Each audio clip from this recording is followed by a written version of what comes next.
আসসালামু আলাইকুম। মজার রান্নার ইউটিউব চ্যানেলে আপনাদের স্বাগতম। আজ আপনাদের জন্য রয়েছে খুব সহজে চিংড়ি মাছের মালাইকারি তৈরির রেসিপিটি। তাহলে আসুন দেখে নেওয়া যাক চিংড়ি মাছের মালাইকারি তৈরিতে আমাদের কি কি লাগছে। চিংড়ি মাছ মাঝারি সাইজের 15 থেকে 20টি আমি মাথা আর লেজ রেখে খোসা ছাড়িয়ে নিয়েছি। পেঁয়াজ কুচি, বড় পেঁয়াজ হলে বড় এই পেঁয়াজগুলো হলে একটা পেঁয়াজ, না হলে যদি দেশি পেঁয়াজ নেন তাহলে ছোট, যদি দেশি পেঁয়াজ হয় তাহলে 4-5টা কুচি করে এভাবে কেটে নেবেন। কাঁচামরিচ মাছ দিয়ে কেটে নিয়েছি আমি 4টা। এরপর তেল 1 টেবিল চামচ নিয়েছি। তেল আপনারা কম বেশি খেলে আপনারা আপনাদের পরিমাণ মতো নিয়ে নিতে পারেন। এরপর টক দই 2 টেবিল চামচ, মরিচ গুঁড়া আমি এখানে নিয়ে নিয়েছি 1.5 চা চামচ, হলুদ গুঁড়া নিয়েছি 1.5 চা চামচ, লবণ পরিমাণ মতো, আর ধনিয়া জিরা গুঁড়া আমি নিয়েছি 1/2 চা চামচ, আর চিনি নিয়েছি আমি সামান্য, এখানে বেশি না হচ্ছে, আমি এখান থেকে সামান্য 1/2 চা চামচের মতো চিনি ব্যবহার করব। এখন আমরা রান্নায় চলে আসলাম। দেখুন আমি একটা ফ্রাই প্যান নিয়ে নিয়েছি, জলটা জ্বালিয়ে দিচ্ছি চুলায়। এবার প্রথমে পেঁয়াজ কুচি দিয়ে দেব। পেঁয়াজ কুচির সাথে তেলটা দিয়ে দেব।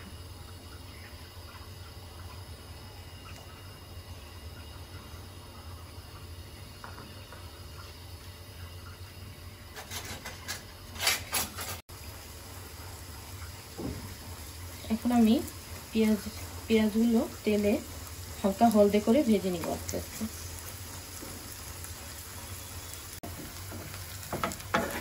দেখুন আমাদের পেঁয়াজটা হালকা হলদে হয়ে এসেছে।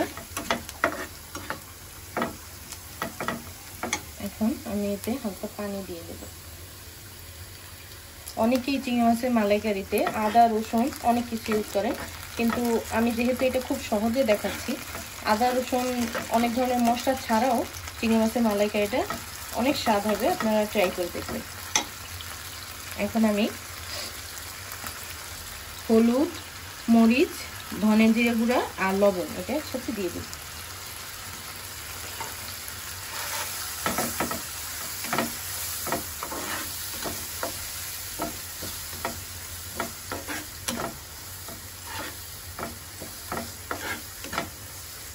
এখন খুব ভালো করে কষিয়ে নিয়ে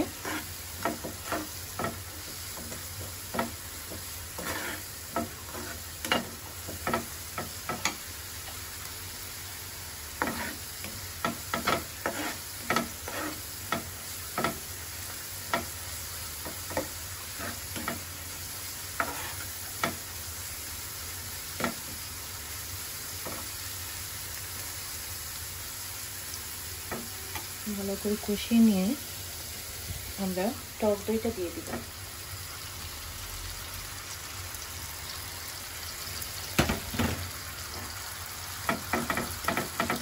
টক দইটা আমি ফ্রিজ থেকে বের করছি, তার জন্য এখনো বরফ হয়ে আছে, এটা হালকা উল্টালেই ছেড়ে যাবে।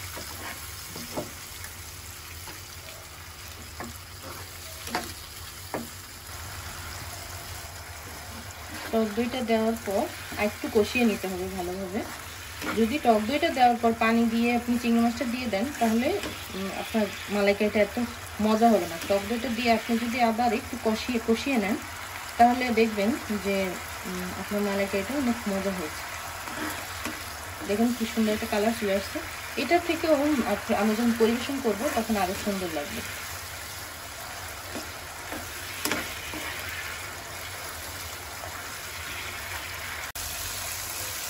দেখুন আমরা খুব ভালোভাবে এই টক দইটা দিয়ে কষিয়ে নিয়েছি। এখন হালকা পানি দিয়ে,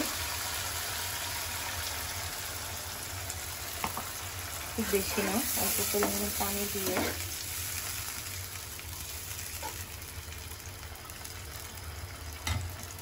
আমরা চিংড়ি মাছগুলো দিয়ে দিব।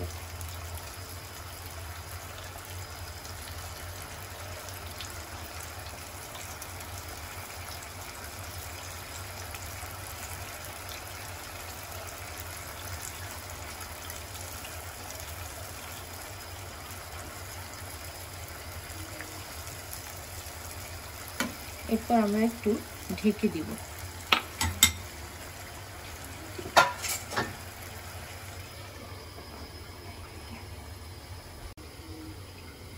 পাঁচ মিনিট পরে ঢাকনা উঠিয়ে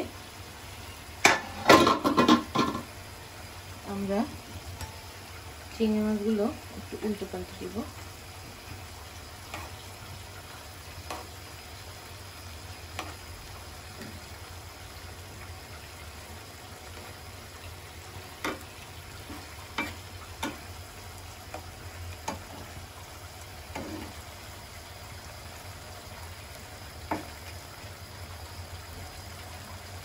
এবার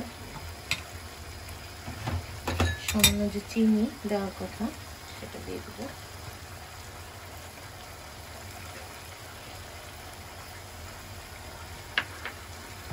চিনি দেওয়ার পরে আমি যে কটা কাঁচামরিচ কেটে নিয়েছিলাম কাঁচামরিচগুলো দিয়ে দেব।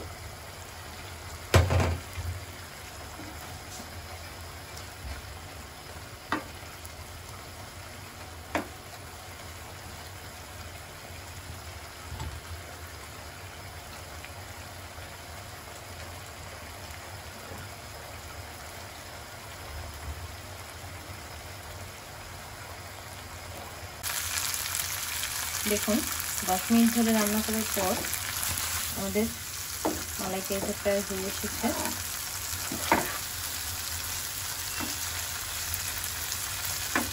একটু হালকা করেই করবেন, বেশি জোরে নেড়ে দিলে চিংড়ি মাছের এগুলো ভেঙে যাবে মাথাগুলো।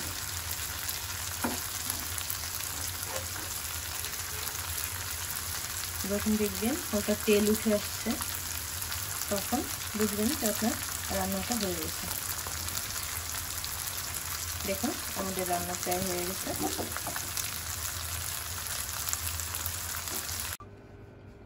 দেখুন হয়ে গেল আমাদের খুব সহজে তৈরি চিংড়ি মাছের মালাইকারি। আমি যে চিংড়ি মাছের মালাইকারিটি রেসিপিটি রান্না করেছি সেটা কেমন হয়েছে সেটা দেখার জন্য আমার হাজব্যান্ড আজকে আমার খাবারটা টেস্ট করে দেখবে, রিভিউ করার চেষ্টা করবে যে খাবারটা কেমন হয়েছে। যেহেতু আমাদের পেজের নাম মজার রান্না, সেহেতু খাবারটা শুধু রান্না করে দেখানোই না, খাবারটা কেমন হয়েছে, মজা হয়েছে কিনা আমি জানি আমার হাজব্যান্ড পুরোপুরি সত্যি মানে ট্রুভাবেই এটা প্রেজেন্ট করবে। আসসালামু আলাইকুম। আমি আজকে দেখব যে আমার ওয়াইফ কি ধরনের রান্না করেছে চিংড়ি মাছের মালাইকারিটা। আমি একটু টেস্ট করে দেখছি।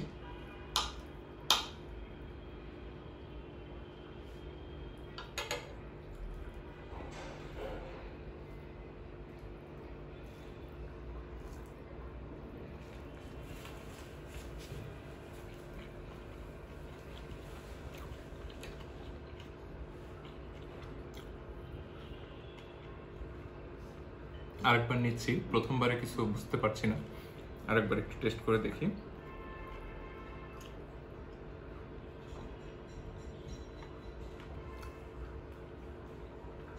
ওভারঅল রান্নাটা বেশ মজা হয়েছে। আমার কাছে মনে হচ্ছে যে টকের পরিমাণটা আর একটু কম হলে আর একটু বেটার লাগতো, তবে ওভারঅল রান্নাটা অনেক মজা হয়েছে।